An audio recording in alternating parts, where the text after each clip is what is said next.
अस्सलाम वालेकुम स्टूडेंट्स, कैसे हो आप लोग। मैं अली हैदर, आपका कंप्यूटर साइंस का लेक्चरर। बेटा जी, आज हमने चैप्टर नंबर 4 स्टोरेज डिवाइसेस के नेक्स्ट टॉपिक रोम और वर्किंग ऑफ मेमोरी पे बात करनी है। तो सबसे पहले आज हम देखते हैं अपने कंटेंट्स को। सबसे पहले हमने बात करनी है रोम पे, फिर हमने डील करना है टाइप्स ऑफ रोम को, और सबसे लास्ट पे हमने बात करनी है वर्किंग ऑफ मेमोरी पे। तो मूव करते हैं आज के अपने पहले कंटेंट यानी कि रोम पे। ROM stands for read only memory. ROM की फुल फॉर्म है रीड ओनली मेमोरी, यानी कि ऐसी मेमोरी, ऐसी जो ज़ख़ीरा करने वाला यूनिट जिसके अंदर जो भी डाटा या इंस्ट्रक्शंस हमने स्टोर किए होते हैं, ज़ख़ीरा किए होते हैं, महफूज किए होते हैं, उनको सिर्फ़ और सिर्फ हम पढ़ सकते हैं, देख सकते हैं, उनको चेंज या डिलीट नहीं किया जा सकता। The instructions in ROM prepare the computer for use, कि जो हदायत रोम के अंदर होती हैं वो कंप्यूटर को तैयार करती हैं इस्तेमाल होने के लिए। यानी कि इन इंस्ट्रक्शन को इस्तेमाल करते हुए कंप्यूटर रेडी हो जाता है वर्किंग करने के लिए, और यूज़र जिस तरह मर्ज़ी चाहे, जिस मर्ज़ी मकासद के लिए चाहे, या जो भी इसने टास्क या ऑपरेशंस परफॉर्म करने हैं, उन टास्क और ऑपरेशन को कंप्यूटर को इस्तेमाल करते हुए परफॉर्म करवा सकता है।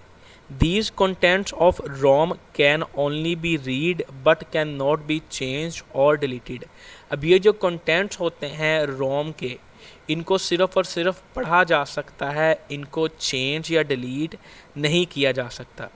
It is not possible to write new information or instructions in ROM, कि ये मुमकिन ही नहीं है कि हम नई इन्फॉर्मेशन या इंस्ट्रक्शन को रोम पे लिख सके, क्योंकि रोम हमारे पास रीड ओनली मेमोरी है। जो एक दफ़ा चीज़ें हमने इसके ऊपर लिख दी वो उसके ऊपर परमानेंटली स्टोर हो गई।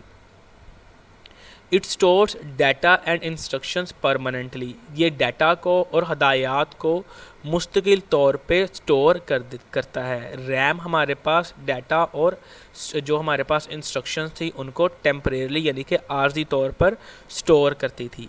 When the power is switched off, the instruction stored on ROM are not lost, कि जब हम कंप्यूटर सिस्टम की पावर ऑफ करते हैं, यानी कि उसको जो बिजली का कनेक्शन हम दे रहे होते हैं वो जब हम उसको बंद करते हैं, स्विचेस को ऑफ करते हैं, तो हमारे पास जो भी डाटा रोम के अंदर होता है वो लॉस्ट नहीं होता, वो ज़ाया नहीं होता।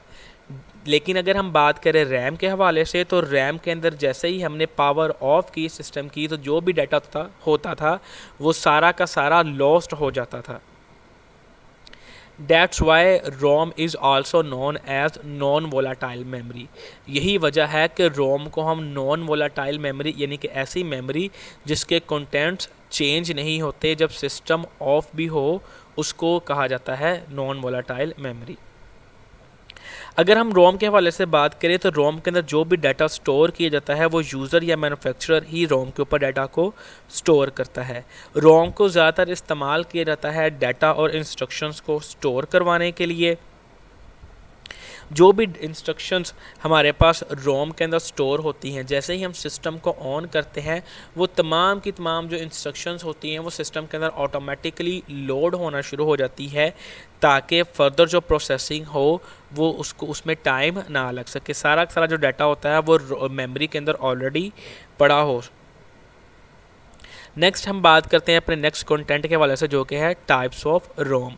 Different types of ROM are as follow, के मुख्तलिफ़ किस्म की जो रोम के इकसाम हैं वो दर्ज झेल है। नंबर 1 पी रोम, नंबर 2 ई पी रोम, नंबर 3 ई पी रोम। तो मूव करते हैं हम अपनी पहली टाइप यानी कि पी रोम की तरफ।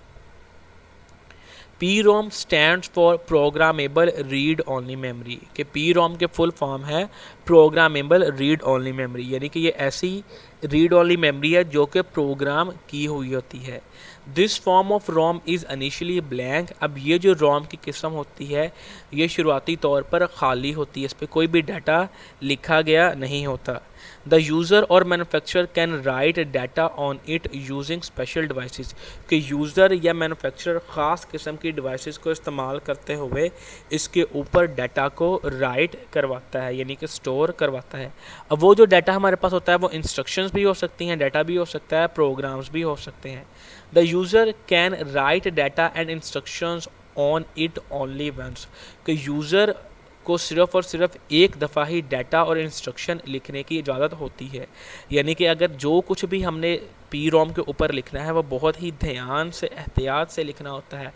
अगर किसी भी किस्म का कोई एरर आ जाए, कोई गलती हो जाए, तो उस एरर या की वजह से हमारे पास जो चिप होगी पी रोम वाली वो ज़ाया हो जाएगी, वो फर्दर काम करने की उसको इस्तेमाल करने की वो काबिल नहीं रहेगी।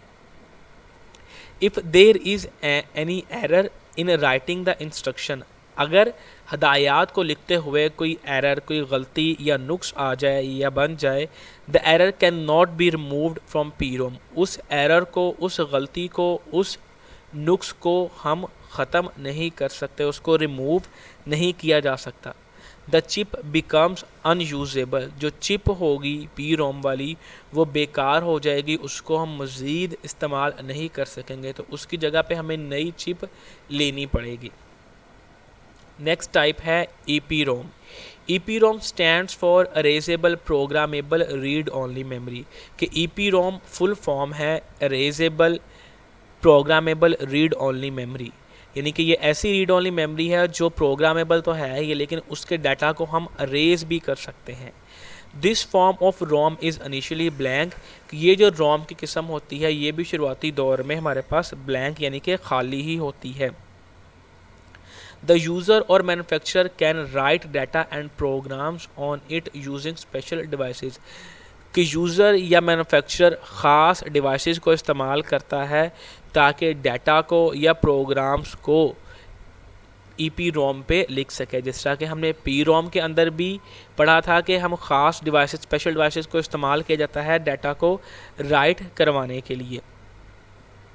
The data and programs written on it can be erased using ultraviolet rays कि जो डाटा या प्रोग्राम्स हमने ई पी रोम के ऊपर लिखा होता है उसको हम अल्ट्रावायलेट रेज यानी कि यूवी रेज को इस्तेमाल करते हुए उस डाटा को अरेज किया जा सकता है ताकि न्यू डाटा, प्रोग्राम्स, इंस्ट्रक्शंस को लिखा जा सके। The user then can write new program on it अब यूज़र जब एक दफ़ा हमने ई पी रोम से डाटा को रिमूव कर दिया तो दोबारा उस पे ऊपर लिखने के लिए नया प्रोग्राम्स या इंस्ट्रक्शंस या फिर डाटा को लिखने के लिए तैयार हो जाता है, यानी कि उसके ऊपर लिखने की एबिलिटी रखता है। नेक्स्ट है E E P ROM. E E P ROM stands for electronically erasable programmable read only memory यानी कि ई ई पी रोम की फुल फॉर्म है electronically erasable programmable read only memory यानी कि ऐसी रीड ओनली मेमोरी जिसको बिजली को इस्तेमाल करते हुए जो उसके डाटा होता है उसको अरेज किया जा सकता है, ना कि किसी स्पेशल डिवाइसेस को या टेक्निक्स को या मेथडोलॉजी को इस्तेमाल करते हुए। The user can arrays and write instructions in EEPROM using electrical devices के electrical devices को इस्तेमाल करते हुए यूज़र डाटा को, इंस्ट्रक्शंस को अरेज भी कर सकता है जो पहले से लिखी हुई होती है और उनको दोबारा लिख भी सकता है। The user can erase its contents electronically if any error occur in writing instructions कि यूज़र जब इंस्ट्रक्शंस को लिख रहा होता है तो अगर उस दौरान कोई भी एरर आ जाए, कोई गलती हो जाए या कोई नुक्स पड़ जाए इस जो डाटा और इंस्ट्रक्शंस को हम राइट कर रहे हैं तो उसको इलेक्ट्रॉनिकली रिजॉल्व किया जा सकता है, उस डाटा को इलेक्ट्रॉनिकली अरेज कर सकते हैं और उसकी जगह पे नया डाटा लिखा जा सकता है। The contents of EEPROM can be modified easily कि जो कंटेंट्स होते हैं EEPROM के उनको बाआसानी हम मॉडिफाई कर सकते हैं, चेंज कर सकते हैं। चेंज करने से मुराद, मॉडिफाई करने से मुराद यही है कि जो एग्जिस्टिंग हमारे पास यानी कि जो पहले से स्टोर किए हुई डाटा या इंस्ट्रक्शंस होंगे उनको डिलीट किया जा सके या उन्हीं के अंदर हम कुछ चेंजेस कर सके ताकि जिस भी तरीके से हमने अपने सिस्टम को यूज़ करना है उस लिहाज से अपनी रोम को तैयार कर सके और ताकि हमारा जो काम करने की एबिलिटी है वो बेहतर हो सके, कंप्यूटर की परफॉर्मेंस भी बेहतर हो सके और हमारे जो काम करने की स्पीड है वो भी अच्छी हो सके। नेक्स्ट टॉपिक है हमारे पास वर्किंग ऑफ मेमोरी, के मेमोरी के काम करने का तरीका। The main memory of computer is connected to CPU through data bus, control bus and address bus. जो मेन मेमोरी होती है वो सीपीयू से डाटा बस, कंट्रोल बस और एड्रेस बस के ज़रिए से जुड़ी हुई होती है या उनका आपस में कनेक्ट किया जाता है। It is collectively known as system bus, कि इनको मजमूई तौर पर सिस्टम बस का नाम दिया जाता है, यानी कि जो हमारे पास तीनों बसेस हैं इनको हम सिस्टम बस का नाम भी देते हैं। जिस तरह कि आप डायग्राम में देख रहे हो कि नीचे एक डबल हेडेड एरो जिसको सिस्टम बस का नाम दिया गया है। अब सिस्टम बस को इस्तेमाल करते हुए सीपीयू कोई भी डाटा मेन मेमोरी से मंगवा सकता है और वो जो डाटा होता है वो मेन मेमोरी सिस्टम बसेस को इस्तेमाल करते हुए ऑनवर्ड सीपीयू तक पहुंचाती है। तो आम लफ्ज़ों में हम ये कह सकते हैं कि जो सिस्टम बस है वो सीपीयू और मेन मेमोरी के दरमियान में एक ब्रिज का काम करती है, जिसके ज़रिए से जो डाटा होता है या इंफॉर्मेशन होती है या प्रोग्राम्स जो भी चीज़ हमारे पास हो वो सीपीयू और मेन मेमोरी के दरमियान में ट्रांसफ़र की जाती है। वर्किंग ऑफ मेन मेमोरी, के मेन मेमोरी के काम करने का तरीका। The following steps are performed when CPU wants to read data from memory, के दर्ज झेल इकदाम किए जाते हैं जब सीपीयू मेन मेमोरी से डाटा को पढ़ना चाहता होता है, यानी कि जो भी डाटा सिस्टम के अंदर स्टोर किया होता है उसको देखना चाहता है, उसको रीड करना चाहता है। स्टेप नंबर 1 है CPU places the read request on control bus, कि सीपीयू जो रीड रिक्वेस्ट होती है उसको कंट्रोल बस पे रखता है। Step number 2, CPU places the address of required byte और वर्ड ऑन एड्रेस बस, कि पहले तो उसने रिक्वेस्ट कंट्रोल बस पे रखी जो डाटा रीड करना चाहता है, अब उस जिस डाटा को रीड करना है स्टेप नंबर 2 में उस डाटा का जो एड्रेस होता है वो एड्रेस बस पे रख देता है। Memory units read the commands and address, कि जो मेमोरी यूनिट्स होते हैं वो रीड रिक्वेस्ट को या जो रीड कमांड होती है उनको पढ़ते हैं और एड्रेस को भी देखते हैं। It puts required data on data बस, अब जो डाटा सीपीयू ने मांगा होता है वो उस डाटा को डाटा बस के ऊपर रख देते हैं और डाटा बस फिर हमारे जो होता है वो सीपीयू की तरफ मूव करना शुरू कर देते हैं। CPU reads the data from data बस, कि अब जो डाटा बस मेमोरी से डाटा लाई होती है सीपीयू उसको रीड करता है और जो फर्दर प्रोसेसिंग करनी होती है उसको करना शुरू कर देता है। नेक्स्ट हमारे पास the following steps are performed when CPU wants to write data to the memory, कि ये दर्ज झेल इकदाम हैं जब सीपीयू डाटा को लिखना चाहता है यानी कि स्टोर करवाना चाहता है मेमोरी पे। अब ये जो डाटा को राइट करने का अमल है इसमें हमारे पास प्रोग्राम्स भी हो सकती हैं, इंस्ट्रक्शंस भी हो सकती हैं, इमेजेस भी हो सकती हैं, ग्राफिक्स भी हो सकता है, ऑडियो भी हो सकता है, वीडियो भी हो सकता है और टेक्स्ट भी हो सकता है, यानी कि किसी भी किस्म का डाटा हो सकता है जो हम इनपुट सिस्टम के अंदर कर सकते हो। Step number 1, CPU places the right request on data बस, कि सीपीयू राइट रिक्वेस्ट को डाटा बस पे रखता है। अगर हम यहाँ पे कंपेयर करें इसको जो हमारे पास रीड रिक्वेस्ट थी, तो सबसे पहले स्टेप में हमारे पास रीड रिक्वेस्ट को कंट्रोल बस पे रखा जाता था, लेकिन यहाँ पे हमारे पास राइट रिक्वेस्ट को डाटा बस पे रखा जा रहा है। उसकी वजह क्या है कि यहाँ पे हम डाटा को राइट करवाना चाहते हैं, तो उसके लिए डाटा, क्योंकि डाटा ही है जो हमें राइट करवा रहा है, हमने करवाना है, तो उसके लिए डाटा बस को ही इस्तेमाल किया जाएगा। CPU places the address of the word where to write data on address bus, कि CPU उस जगह का, उस ड्राइव का, उस फोल्डर का एड्रेस भी हमें देता है जहाँ पे यूज़र या मैन्युफैक्चरर चाहता है कि उस डाटा को वो राइट कर सके। और अगर हम बात करें रीड रिक्वेस्ट की, अगर आपको याद हो तो वहाँ पे भी जो CPU चाहता था जिस डाटा को रीड करना, उसकी रिक्वेस्ट भी हमारे पास डाटा जो एड्रेस था वो भी एड्रेस बस को इस्तेमाल करते हुए वो ऑनवर्ड पास ऑन करता था मेन मेमोरी की तरफ। Memory units get ready to do operation, memory units तैयार हो जाते हैं काम को करने के लिए। CPU puts data on the data बस, कि जो डाटा होता था जिसको CPU राइट करवाना चाहता है सिस्टम पे, वो उसको हमारे पास डाटा बस के ऊपर रख देता था। Memory units read data and place it in the required word, कि मेमोरी यूनिट्स उस डाटा को रीड करते हैं और उसको जहाँ पे CPU चाहता था वहाँ पे रखना शुरू कर देते हैं। अगर हम बात करें मेन मेमोरी के हवाले से, तो मेन मेमोरी हमारे पास एक इलेक्ट्रॉनिक सर्किट होता है।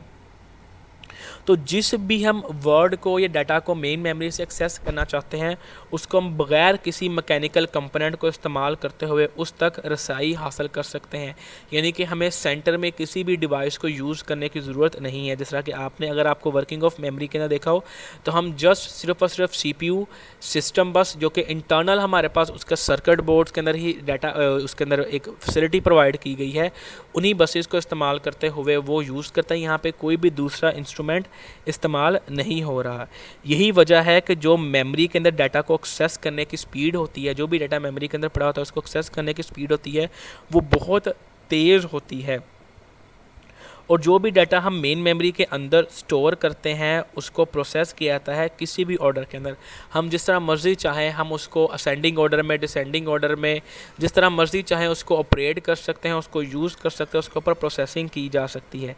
यही वजह है कि जो मेमोरी होती है उसको रैंडम एक्सेस मेमोरी का नाम भी दिया जाता है। यानी कि जो भी उसके कंटेंट्स होते हैं उनको हम रैंडमली, बेतरतीबे, डायरेक्टली जिस तरह मर्ज़ी चाहे उन तक एक्सेस हासिल कर सकते हैं, उन तक पहुंच सकते हैं और उनको जिस तरह मर्ज़ी चाहे यूज़ कर सकते हैं।